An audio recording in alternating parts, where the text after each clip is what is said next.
Good morning, my friends. Hello, how are you? My name is Natasha. I am the creator and the founder of the Glow Up Method, and I'm so stinking excited to be here with you today. So today, again, has been one of those days where I've already done a lot of reflection. I am officially a part of like the 6 a.m. club, but I use that first little hour to just kind of map out what the next few weeks are going to look like for me, even days. And so I didn't actually get out until 7 a.m., which was fine. This is beyond anything that I ever expected when I first attempted this, and then quite frankly failed. And so again, like I said, I had this idea, for me, 5 a.m. club and my lifestyle, I'm just not there yet. But to have this consistent time in the morning for myself before the day gets going, before there's any distractions, was something I really wanted to implement into my own life. And I started to do it, and I had all this resistance. Like the night before, I was already coming up with ideas about, why I couldn't or why I shouldn't or how many hours I was sleeping. And I was creating this bigger problem. And then eventually I was like, honestly, this isn't that big of a deal. I'm just going to let go. I'm going to let it go. And do you know what? I can't even make this stuff up. Just naturally, my body every single day has been awake before 7 a.m. Every single day. Now, again, like I said, it's been a hectic few weeks. So does that mean I'm always in action or anything? No. Am I learning a new habit? Am I learning how to use my left hand versus my dominant right hand? Yes. And so I'm giving myself a lot of grace in this process because I want to succeed. And if I'm beating myself up about why I'm not up or why I'm not doing this, honestly, it's just going to create and perpetuate a bigger problem. So just being in grace, being in that space and saying, it's okay, no matter how it is. I've always got tomorrow to try it a different way. And I can always go back to the way it was. And so having that reassurance to know like, hey, yeah, if I do try, like the option of not, trying is always on the table. So I say all that to say I am somebody who has a very high expectations for myself, and I have this belief that there's so much that I can do, and I do meet a lot of resistance. There are plenty of things that I do that I have a lot of challenges with as well, and I'm really working on the ones that I care about that really fit into my life or I foresee fitting into my life. So like sometimes it's like I have to act and think like this person I want to become. And I'm not quite there yet. And so it feels a little awkward, just like when I'm using that left hand, right? Like it's a little bit more challenging, but as long as I continue to show up and I continue to put in that dedication and that consistent time and the intention and the energy of becoming this person I want to be, even if I'm not there yet, right? Like here I am, I'm a YouTuber, right? And maybe I'm not there yet because I haven't posted, but I sure act like one. I'm here every day. I'm recording, I'm thinking about my episodes, I'm publishing them, in the future, but I'm getting there. I'm acting, I'm thinking, I'm doing the behind the scenes work in order to be who I want to be. And so I think that's super important. And especially when I've had, this strife and this roller coaster of having to make a lot of intense decisions for me. And again, everything being right or wrong, landing on me, having nobody else to like second check my work. It is tough, right? So I'm talking about how, I've had to take my son on a couple trips for his career. And it's been a little bit challenging. One was challenging in the US, and then one is like in a whole other country and a lot more moving parts and variables. But I feel a lot more at peace today because I finally made a lot of the decisions. I know which hotel I'm staying at. I know, which plane I'm getting on. I know what dates I'm getting there. I know what other modes of transportation I'll be utilizing once I'm arriving there. So I think that for today, the important thing to do is to say, I'm proud of me. And I am so proud of you. And I feel like so many times we take on a lot, right? And we go through this struggle and we get through it.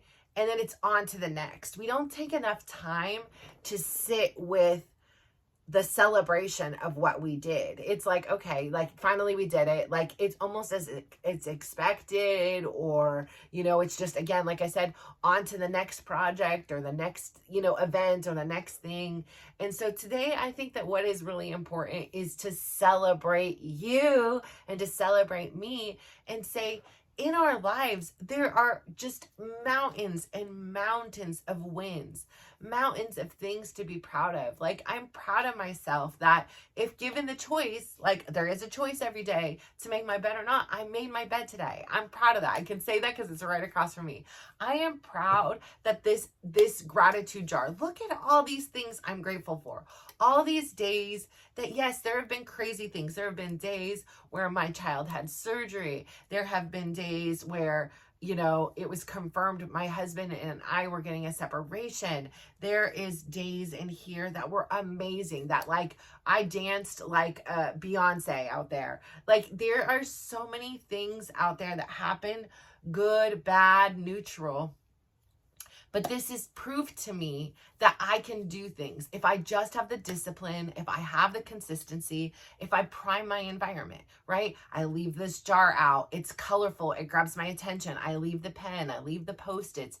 I make it really easy to take the time to reflect on what I'm grateful for each and every day.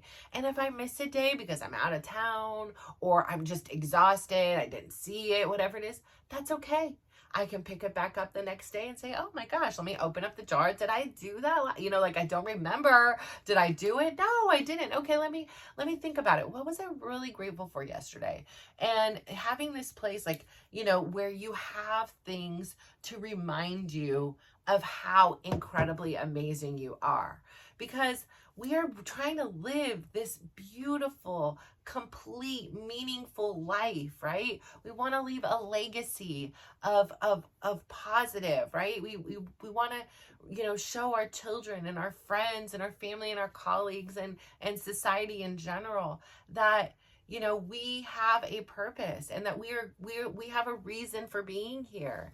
And so for me, it's so important to celebrate the things that I do well, because I'm so quick to say, yeah, I'm really terrible at making decisions, right? Like, and it's different now than it used to be. I used to be very quick on saying, you can't make decisions, you're just the worst at making decisions, you know, like, and all this negativity. Now I'm like, hey, this is a weakness. Like, making decisions is definitely a challenge. Let's practice this. Let's use this muscle a little bit more. Regulating myself when I was dysregulated. I would feel an emotion and I would erupt.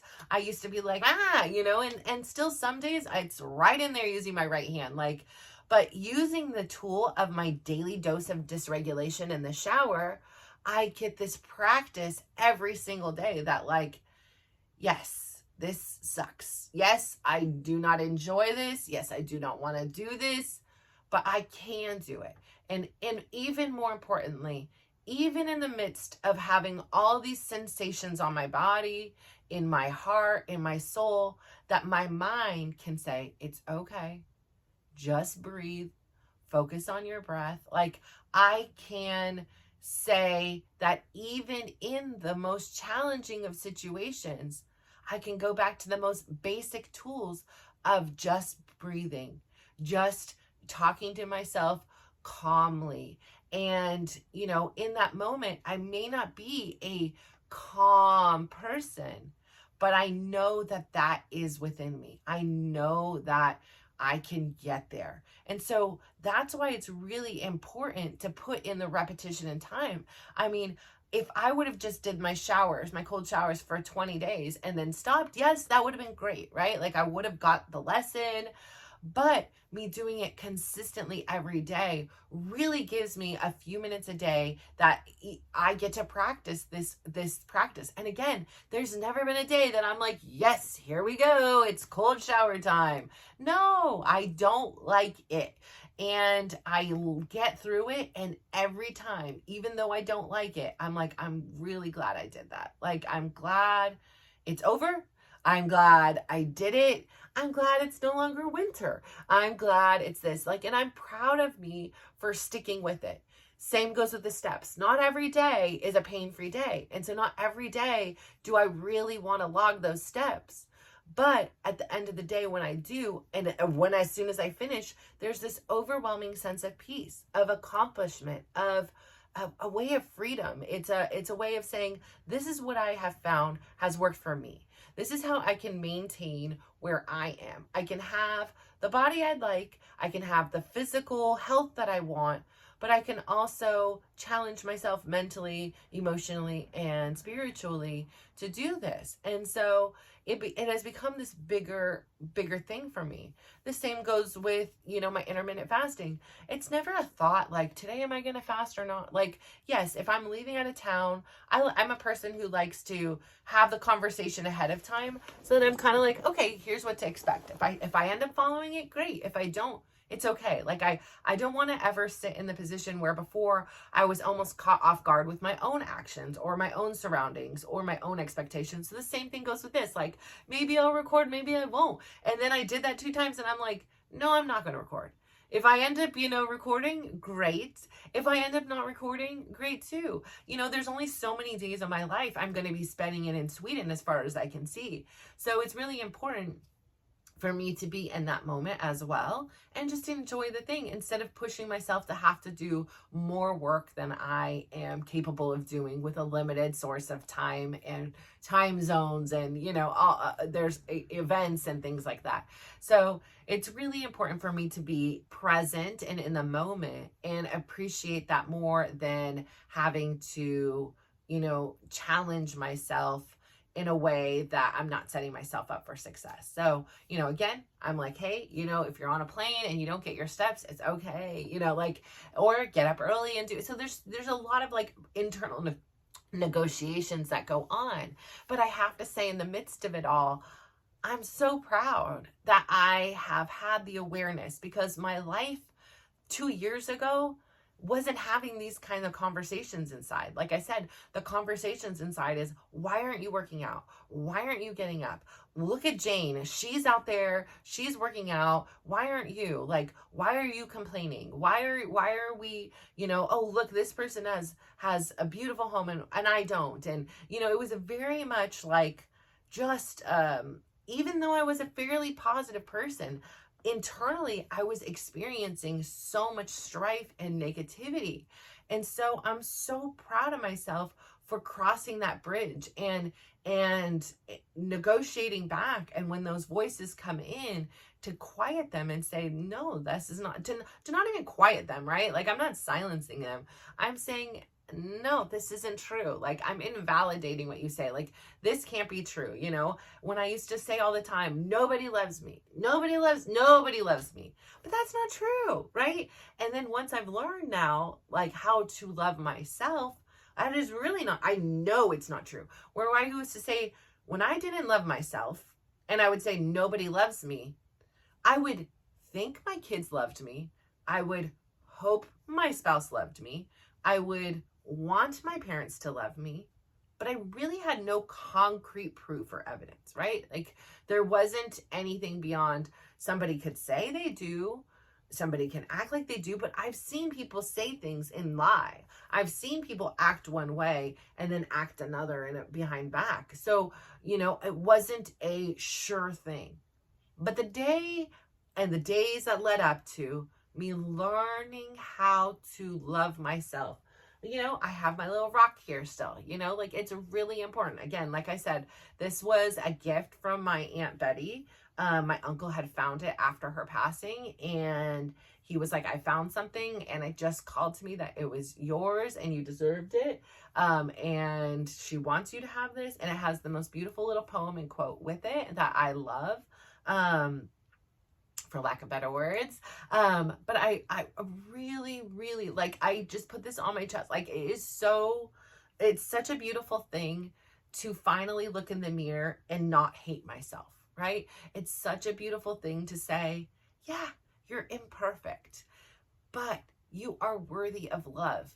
And if nobody else on this world, on this entire planet can see it, know that I love myself. And I want that for you too, because I feel like so many of us out there, we're seeking this love, right? We're seeking this validation, this acceptance, this sense of happiness externally, whether it be material objects or other people. And it doesn't matter. Like, like I remember like Chris telling me like, you don't make me happy, or you make me happy. Like, I am not the maker of happy. Like, I learned that now. You are not the maker of happy. We can contribute, we can add to or take away from, but we aren't the one that creates that. Like, that comes from within. That sense of feeling love, that sense of feeling like somebody loves me. And so it literally, I spent my entire life from a little girl, I would tell my grandma, I would tell my dad, nobody loves me, nobody loves me. I mean, it was something that came out a lot. Even as an adult, there's been plenty of times, especially when I'm PMSing, that I'm like, nobody loves me, nobody cares, nobody loves me. And the truth of the matter was, I didn't love me. And I didn't know, like, yes, I would hear, oh, you have to love yourself. And I was like, what is that? Like, what does that even mean? That sounds so like self-centered and, egotistical and blah, blah, blah, blah, blah, blah, blah. And had every reason to basically diminish why or how I could love myself, or in judging people that actually did love themselves. So learning it by it wasn't like all of a sudden one day I'm like, I am going to love myself. Like, I wish it wasn't that easy. Loving myself was a process, right? It was, number one, acknowledging that I was worthy of love. Even if I didn't believe it, just having that thought and that little seed planted in me was enough for it to take root. And then slowly doing things. The self-care was ginormous in the efforts of learning to love myself. Why? Because it told me I was okay. Like, it was okay to spend money on me at lunch. It was okay to get my nails done. It was okay for me to take time and go sit at the beach. And the world would still continue on. Life would continue on. And everything was going to be okay. And I was worthy of that. And once I started feeling those things, once I started to get a taste of having a lunch that I used to feel guilty and unworthy of and ashamed of and all those other things. And I'm like, it's just a lunch special. It's nothing that deep, right? Like, I can sit here and enjoy this. And I'm worth that. Like, I don't have to feel this guilt. So finally learning to take those small steps about what I was comfortable with. Okay, I was comfortable with a $10 lunch. That was great. And then it gave, again, it was one of those seeds that got planted. And it was like, hey, okay, maybe today I'm going to do a dinner then, and maybe that price went up a little bit. Or hey, I've been really wanting to get a massage. I'm gonna use it as a massage this week or this month or however it looks for you. So I say all that to say, begin with the self-care. Like, get that little list of things that you can create that say, this is what I can do to take care of me. A long bubble bath, a car ride. Go out and take photos if you love photos, a walk along something in nature. Whatever it is for you that is caring for yourself counts. There is nothing that's like, oh, no, that doesn't count. But the more you take care of yourself, right? Because again, a lot of times I had deferred this over to other external things, right? Like, I want somebody to take care of me, and I want, somebody to take me out to lunch. Like, I was sitting there not living my life, waiting for somebody else to show up and do what I could totally do on my own. And having all these expectations, then somebody doesn't do it right. Somebody, doesn't do it at all. And then I'm feeling even worse about it. And it was like, oh, you don't know me if you're taking me to a restaurant I don't like, it created this whole story and storm. So once I began being able to have some independence and have some accountability and responsibility for caring for my own self-care, it didn't put more responsibility on me like I thought it was going to. What it did was really open me up for discovery. It really opened me up to say, what is it I want? What is it I want to do? What is it I'd like to eat? What color nails would I like for this month? Whatever it is, it's a whole exploratory process. And that process in itself is so loving. And it should be very much celebrated in each step of the way, whether it be from thought to actuality of it, like you sitting at the thing. You should remind yourself, like, I'm so proud of you. I am proud of you. I am proud of me for having the courage to explore what it means to care for yourself, to have the courage to explore and discover what it means to love yourself. And all these things build upon each other, right? You do a little self-care here, you do a little nice self-talk here, and that is the perfect breeding ground for loving yourself. And that's like at the root, right? Like I always say, like, it's like a what are those things? A jawbreaker, a gumball, whatever it is. And at the center, there's that juicy, goodness on the inside. That's you. And everything else builds around it.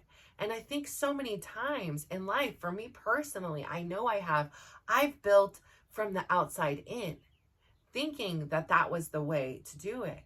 But now discovering, oh, it was meant to. We were meant to be built from the inside out. And that in order for us to have the most optimal relationships and experiences, we need to get our foundation. We need to get our core right. And in order to do that, we must love ourselves. We must learn to, which is, again, like, I know it's some hippy dippy, concept for some of you, because I was over there rolling my eyes too when I would hear people say, like, oh, it sounds so easy. It sounds so simple.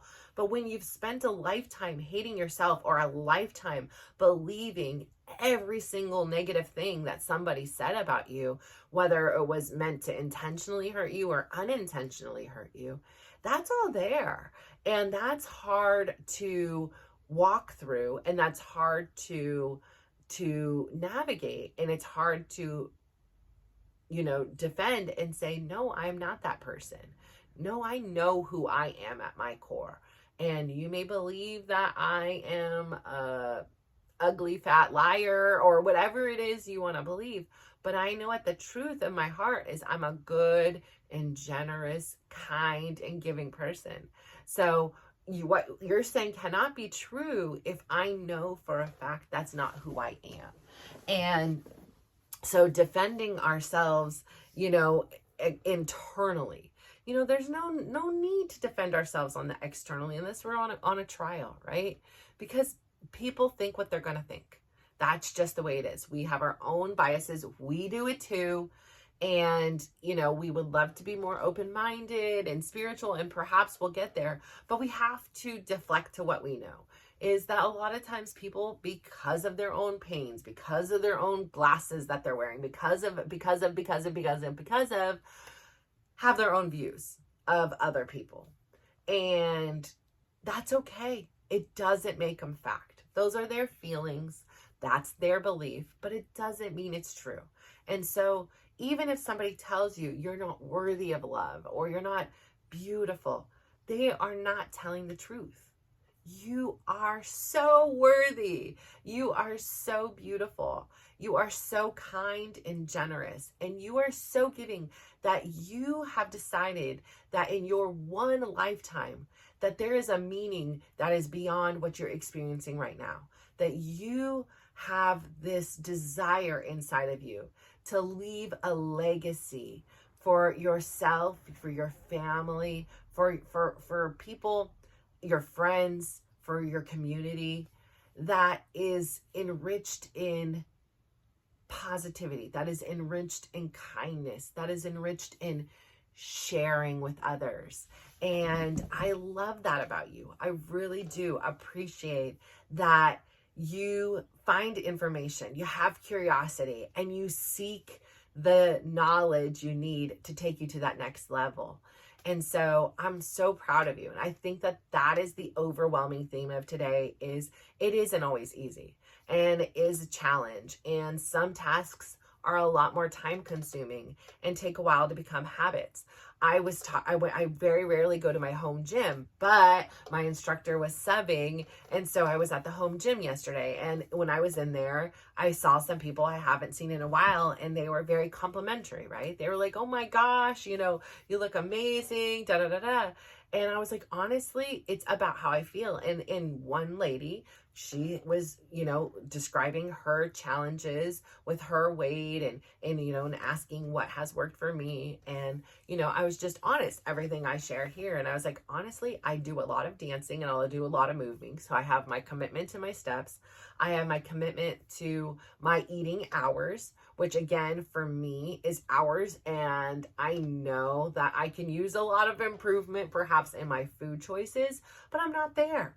Where I am is I'm going to eat anything and everything I want. Yes, naturally, I do want better foods. But if I want an In-N-Out burger, I'm eating an In-N-Out burger. If I want a Shake Shack, if I want pizza, if I want to eat my desserts every day, I'm doing that. And I'm not going to feel guilty about it because I know that I work really hard. And this is something that I like to treat myself with.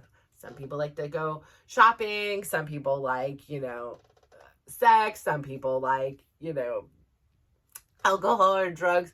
Listen, this is my thing. I sit back, I relax, I close my eyes, I get my little cup of milk, and I just am like in heaven. That's what it's the bee's knees for me. And so it's my little form of celebration every day to say, yeah, I know if I probably cut this out, I may lose a pound or 2 or 3 or whatever along the way. But I don't care. This is my life. This is something I absolutely enjoy, and I'm not willing to sacrifice. So like I say, I eat everything I want. I eat the bread. I eat the butter. I eat it all. And I have no regrets or remorse about it. I'm really grateful that I have come to a place where I am and I'm able to maintain where I'm at.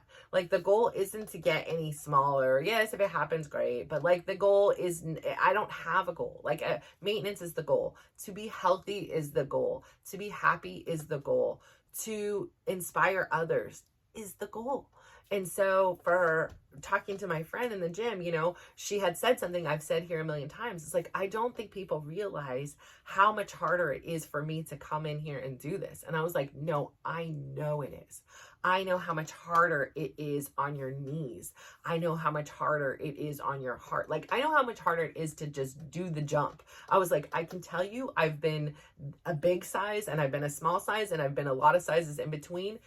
It's a lot easier to do what I do at my size. Period. Bottom line. My plantar fasciitis isn't flared. My knees feel good most days. Yeah, my sciatica, whatever the thing, gets a flare up here and there. It did that anyways, right? Like, that isn't a new, thing that was happening. And quite honestly, it was happening more often when I was larger. So I want to say is, no matter what action you're taking, be proud. Yes, maybe you aren't exactly where you'd like to be on your journey, but you're on the journey, and that's worthy of being celebrated. You are so worthy of being celebrated and sharing that with the world, right? Like, sometimes we work in the secrets, like we work in the dark. Like, I remember when I first started my health and fitness lifestyle, I didn't want to tell anybody. I didn't want them to sabotage it. I didn't want to hear the negativity. I didn't want to say it and then stop doing it. So I really kept it this quiet secret thing for so long. And now here I am screaming from the rooftops. Here's what's worked for me. Maybe this will work for you. I don't know, but if it motivates you to, even if my particular way of living doesn't work for you, find what does work for you. Because what other people do doesn't work for me, but I found that this worked, and so I'm going to continue doing it until I say, hey, maybe let me try something differently. So I say all this to say, I really need to reiterate, I'm so proud of you. I need to tell myself this too. I'm so proud of me. I am doing it. And even in the face of really difficult things, I have found a way to make the decisions and say, it's going to be what it's going to be, and we can move through it. So I'm really proud of you. I really hope to hear about everything you're doing on your journey. and really go out there and celebrate who you are. Tell somebody what you're doing. Like, have the courage to say, hey, you know, I started this 1 block walk and it's really fun and I didn't think I could do it. And guess what? Now I'm all the way up to like 4 block walks. Like, you know, whatever it is, like, just celebrate you. And I feel like so many times we're so inclined to tell people like what's not going right in our life, but like, let's start sharing all of the things that are going amazing in our lives, because there's so much, and we can see how much more wonderful things are open our mind to seeing. So I say all this to say thank you so much for tuning in today. I'm not sure when I'll be tuning back in again, but I'll be back. Don't worry. I'll be gone, but I'm not lost. So I appreciate you so much. Have a lovely day. Bye.